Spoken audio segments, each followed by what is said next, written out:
Allez, c'est l'heure de la France Bouge, l'heure de mettre en lumière ces bonnes volontés des Français qui au quotidien donnent de leur temps pour les autres. Ce matin, Jérôme Lacroix, une mission de haute importance. Soutenir autant que possible et soulager les angoisses de ces propriétaires de chevaux, parce qu'on vous en parle sur Europe 1.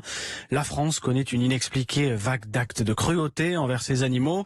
Il y a notamment eu samedi dernier une ponette retrouvée morte à Loupiac dans le Tarn, possiblement tuée par balle. Une enquête est ouverte.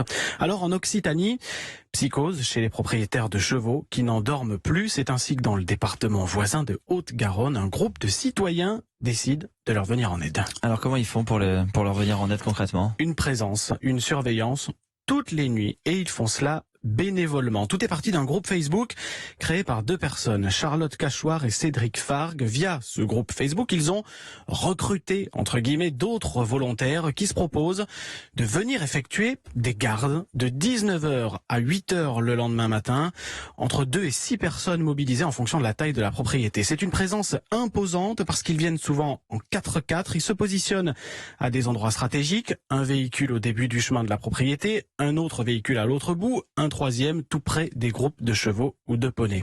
Ils doivent d'abord compter les animaux pour être sûr qu'aucun ne manque en fin de nuit.